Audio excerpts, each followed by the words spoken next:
What's up mga Lods? For today's video, samahan niyo ako pumunta sa lupa ng tita ko sa Paltok, Bulacan. At ito na nga tayo, nagre-ready na lang para makaalis na at kasama ko pa rin ang motor ko na si Swoop. Syempre hindi mawawala yan. At kasama ko nga pala ang napakaganda kong nanay na naka-helmet na at ready nang umalis. At ito na, nagpe-prepare na akong umalis para naman makabiyahe na. At nakaalis na nga tayo ng bahay. At bago kami dumiretso sa lupa ng tita ko, pupunta muna kami sa sementeryo kung saan nakalibing ang lolo at lolo ko. Dahil ikakabit lang naman namin ang solar niya na ilaw. Mabilis lang naman magkabit nito, itutusok lang sa lupa. At ayan ito ang ikakabit namin. Para at least may ilaw sila at kahit hindi ka na magsindi ng kandila. Ito ang tutorial kung paano itusok sa lupa ang solar na ilaw. Ganyan lang. Shopee ko nga pala ito nabili, 130, dalawa lang. Gusto ko sanang apatin kaso mukhang over naman masyado kaya dalawa lang. At tapos na nga naming ilagay sa lupa at iyan mukhang maganda naman. Aalis na rin kami agad kasi baka gabiin kami. Gabayan niyo po kami sa biyahe, lolo at lolo, kayo na pong bahala sa amin. At nakaalis na nga kami at nandito na kami sa may bandang Malanday kung saan papasok ng Bulacan. Konting andar lang, nandito na tayo sa may Kawayan, Bulacan. Medyo mahaba talaga ang biyahe pupunta sa lupa ng tita ko kaya alam kong gagabihin kami. At nandito na nga kami sa may Bukawi kung saan papasok ng Philippine Arena. Napakalamig na hangin ang sasalubong sa'yo dito. At syempre, nandito rin ang napakagandang gusali na Philippine Arena. Medyo traffic lang dito kasi ginagawa yung kalsada. Pero konti na lang siguro matatapos na.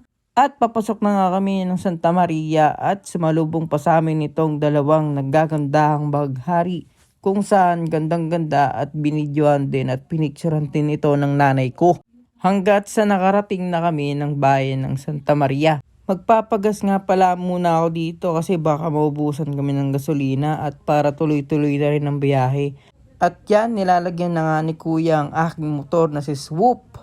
At yan full tank. Sheesh!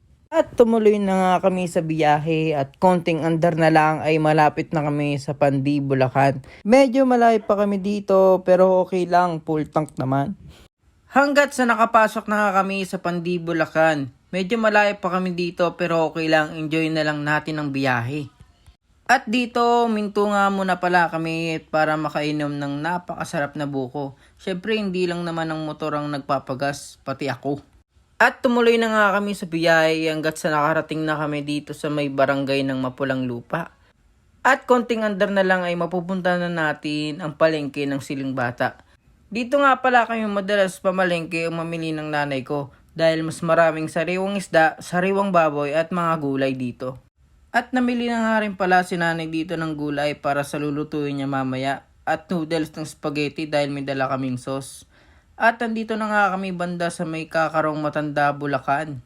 At sobrang gidabi na nga tayo mga Lods at malapit na nga tayo makarating sa lupa ng tita ko. Medyo malubak lang ang daan pero konti lang yan, magiging straight na rin.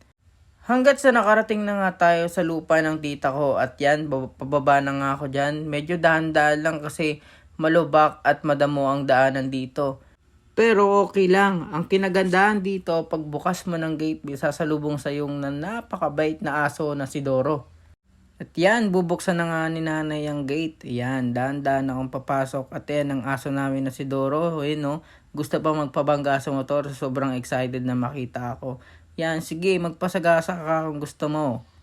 Hindi lang pala isang aso namin dito. Meron kami ditong 7 aso. Yung 4 ay maliliit pa lang at yung 3 ay malalaki na. At nakarating na nga kami sa lupa ng tita ko. Thank you Lord sa paggabay sa amin sa biyahe. Kakain na lang pala kami dito at magpapahinga kasi pagod din sa biyahe. Bukas ko na nga pala ipapakita kung gaano kaganda ang lupa ng tita ko. Sana nag-enjoy kayo sa panonood ng vlog ko. Mag-iingat ang lahat. Peace.